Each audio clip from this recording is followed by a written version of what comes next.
नमस्कार सभी दर्शकों एवं विद्यार्थियों का संस्कृत गुरुजी चैनल पर बहुत बहुत स्वागत है। आज हम वाच्य परिवर्तन के बारे में यहाँ पर चर्चा करेंगे। इससे पहले हमने कारक भी पढ़ा है, समास का कुछ भाग भी पढ़ा है, संधि भी पढ़ी है। तो ये धीरे धीरे सारे टॉपिक हम क्लियर करते जाएंगे। लेकिन वाच्य परिवर्तन का महत्व भी उतना ही है जितना बाकी का है, क्योंकि 3 नंबर के इसके हमारे क्वेश्चन आंसर आते हैं। मतलब कोई वाक्य देता है, उसको हमें परिवर्तन करवाता है। 10th क्लास में सिर्फ और सिर्फ लट लकार में हमें चेंज करना है, तो उसी के बारे में हम यहाँ पर चर्चा करेंगे। रीट जो एग्जाम होती है उसमें भी लट लकार में ही चेंज करवाते हैं। तो यहाँ पर बहुत ही आसान तरीके से मैं आपको समझाऊंगा, तो उसको अच्छे से समझना, फिर बाकी जो उदाहरण है उनको आपको अच्छे से करना है। तो शुरुआत करते हैं। शुरू करने से पहले वीडियो को शेयर और चैनल को सब्सक्राइब करवाना ना भूलें। देखिएगा, वाच्य परिवर्तन। तो पहला शब्द है वाच्य। किसे कहते हैं वाच्य, क्या होता है? तो वाच्य कहेंगे वाक्य को कहने का जो ढंग है, तरीका है, उसे हम वाच्य कहते हैं। एक तो हम सिंपल वे में कह देते हैं, और उसको ही कुछ और तरीके से अलग विशेषता लाते हुए कहें तो उसे हम क्या कहेंगे? वाच्य कहेंगे। फिर बात आती है वाच्य कितने प्रकार के होते हैं? भेद। तो वाच्य कितने प्रकार के होंगे? 3 प्रकार के। एक होता है कर्तरी-वाच्य, ठीक है। एक होता है कर्मवाच्य, और एक होता है भाववाच्य। ये 3 प्रकार के वाच्य होते हैं। इन्हीं में से हमारे क्वेश्चन आता है। कर्तरी-वाच्य को कर्मवाच्य में चेंज करवा लेता है, कभी जो कर्मवाच्य है, कर्मवाच्य को कर्तरी-वाच्य में चेंज करवा लेगा, या फिर कर्तरी-वाच्य को भाववाच्य में। तो इस तरह से चेंज करवाएगा। अब हम शुरुआत करते हैं कर्तरी-वाच्य से कि कर्तरी-वाच्य में कैसे चेंज होगा, क्या होगा। तो सबसे पहले कर्तरी-वाच्य, इसका हमें ज्यादा ध्यान नहीं रखना है। सबसे पहले ये बात ध्यान रख लेना कि जो सबसे सिंपल वाक्य आएगा उसमें कर्तरी-वाच्य होगा, सबसे सिंपल। जैसे कि संस्कृत में जो क्रिया आएगी वो या तो पठति, लिखति, गच्छति, वदति, हसन्ति, गच्छत, ऐसे आएंगे। मतलब सिंपल जो लट लकार का रूप बनता है वैसे कर्तरी-वाच्य की क्रिया आएगी। कर्ता जो होगा इसमें वो प्रथमा विभक्ति में होगा, एक वचन में भी हो सकता है, द्विवचन में भी, बहुवचन में भी, इसका कोई वो नहीं है, लेकिन प्रथमा विभक्ति में ही होगा। कर्म जो आएगा उसमें द्वितीय विभक्ति लगेगी।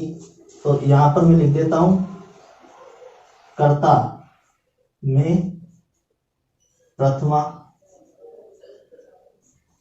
प्लस कर्म में द्वितीय, यदि हो तो। कर्म में द्वितीय यदि हो तो। और जो क्रिया है वो कर्ता के अनुसार आएगी, क्रिया कर्ता के अनुसार। अर्थात जिस पुरुष का, जिस वचन का कर्ता होगा उसी पुरुष, उसी वचन का क्या आएगा? उसी वचन और उसी पुरुष की क्रिया आएगी। जैसे राम है पुस्तकम पठति, सिंपल वाक्य है, लट लकार का रूप है पठति। यहाँ पर देखो, राम जो है कर्ता है, कर्ता में प्रथमा लगी हुई है, पुस्तकम में द्वितीय लगी हुई है, और जो क्रिया है वो कर्ता के अनुसार आ रही है। मतलब जैसे मान लो यहाँ पर स होता तो भी पठति आता। अगर यहाँ पर अहम होता, यहाँ पर अहम होता तो यहाँ पर क्रिया आती पठामी, क्योंकि अहम उत्तम पुरुष एक वचन का रूप है। तो जो पठ धातु है इसका उत्तम पुरुष का एक वचन रूप क्या होता है? पठामी होता है। जैसे अगर यहाँ पर वयम आता तो वयम उत्तम पुरुष का बहुवचन रूप है, वैसे ही यहाँ पर क्रिया आती पठ धातु का बहुवचन रूप, उत्तम पुरुष का पठाम है। तो अहम पठामी, अगर वयम आता है यहाँ पर पठामह।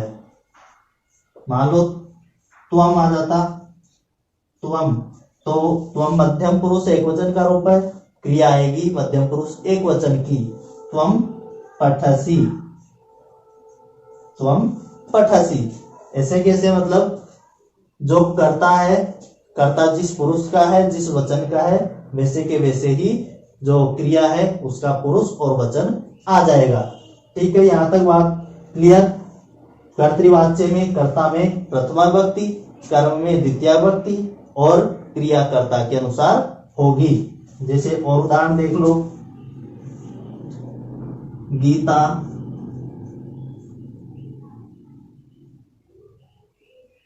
हसती, गीता हसती। अब यहां पर देखो मैंने कर्म नहीं लिखा है, तो इसका मतलब क्या है कि कर्तृवाच्य में जरूरी नहीं है कर्म आए ही सही, कर्म आ भी सकता है नहीं भी आ सकता, इसीलिए मैंने यहाँ पर यदि हो तो लिखा है। यदि कर्म हो तो वो द्वितीया में आएगा, नहीं हो तो फिर कोई चेंज नहीं होगा। गीता हसती, गीता करता है, इसके अनुसार ही यहाँ पर क्रिया आई है। ठीक है, ये तो हो गई कर्तृवाच्य की बात।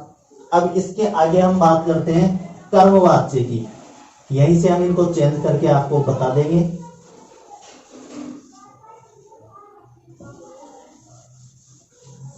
मैं यहां पर लिख रहा हूं दूसरा अपना कर्मवाच्य। तो कर्मवाच्य में क्या होता है, कर्मवाच्य में जो कर्ता है उसमें तो आ जाती है तृतीय विभक्ति, कर्ता इसमें आएगी तृतीया, प्लस कर्म जरूर होगा क्योंकि कर्मवाच्य में ही कर्म नहीं होगा तो फिर वो कैसे कर्म कहलाएगा। तो कर्म इसमें आ जाएगी प्रथमा,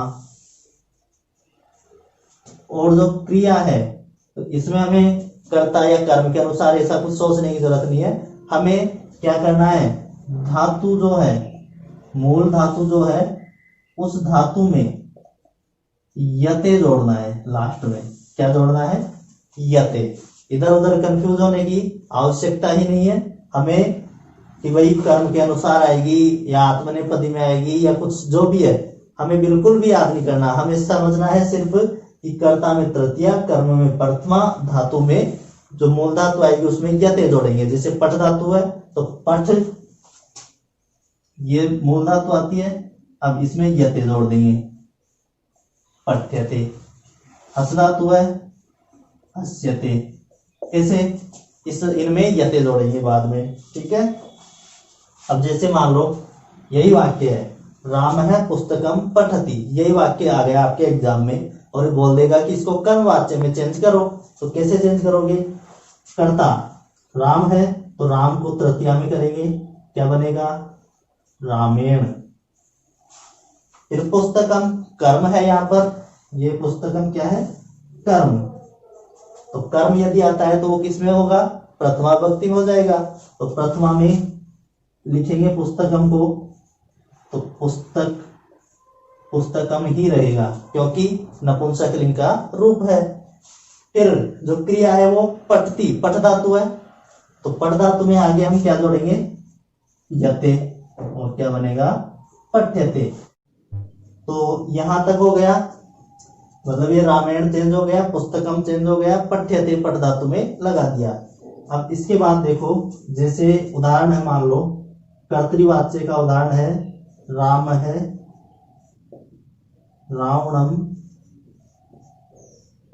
हंति,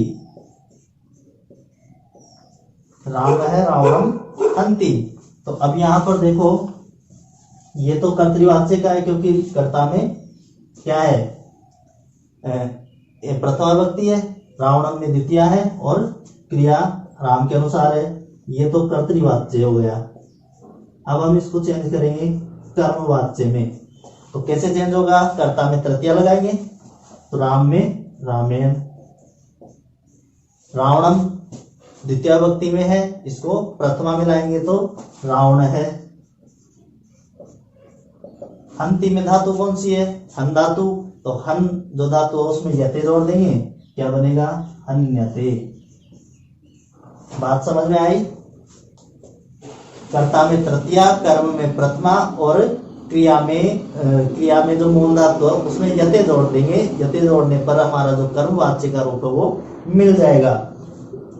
तो यहाँ पर कर्तृवाच्य की बात हो गई और कर्मवाच्य की बात हमने कर ली है। अब बचा हमारा भाववाच्य, उसको भी देखो।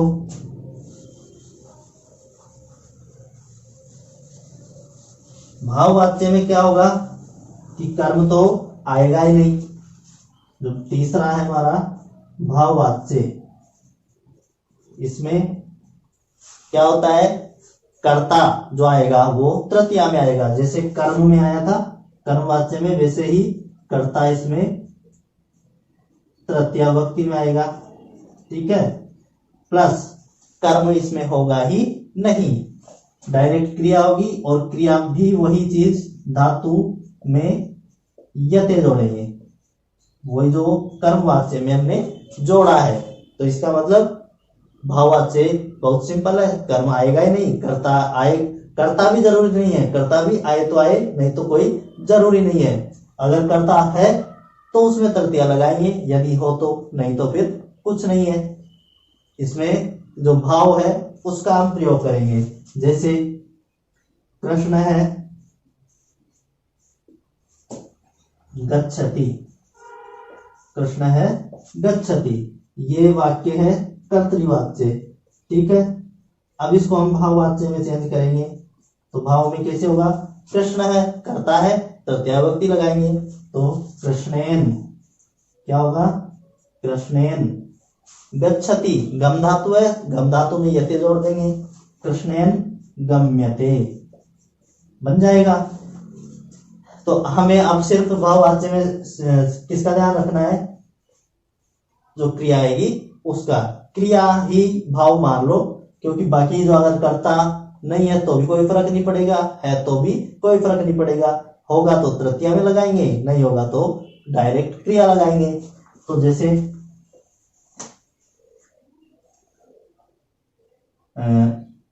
पठती का लिख लिया, हसती, हसती का हस्यते लिखा हुआ है। जैसे आप उदाहरण, जैसे लिख धातु है, भाववाच्य में क्या बनाएंगे, लिख्यते। नृत धातु है, क्या बनेगा, नृत्यते।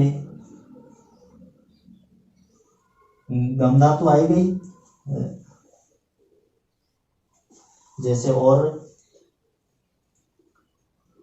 रुद्ध धातु, रुद्ध का मतलब रोकना, रुध्यते। तो इस तरह से हमें अब बाकी जो धातुएं हैं वो बुक में से देखनी है। हमें कुछ नहीं करना, जो मूल धातु है उसमें यते लास्ट में जोड़ना है, कर्मवाच्य और भाववाच्य में। वापस से मैं रिपीट कर रहा हूं कर्तृवाच्य का। कर्तृवाच्य में कर्ता में प्रथमा विभक्ति होगी, कर्म में द्वितीया, और जो क्रिया है वो कर्ता के अनुसार होगी। दूसरा है कर्मवाच्य, इसमें कर्ता में तृतीया विभक्ति, कर्म में प्रथमा विभक्ति, और जो क्रिया है उसके मूल शब्द मूल धातु में हम यते जोड़ देंगे। भाववाच्य में कर्ता में तृतीया यदि हो तो फिर क्रिया में वही जो कर्मवाच्य में हमने जोड़ा है वैसे के वैसे ही यते लास्ट में जोड़ना है। ये हमारा सिंपल सा वाच्य परिवर्तन 3 नंबर का हो जाता है। इसको अप्लाई करना, उदाहरण देखना, जो समझ में नहीं आता है उदाहरण उसको आप कमेंट में लिख सकते हो, पूछ सकते हो, उसका मैं अगले वीडियो में आपको सॉल्यूशन बता दूंगा।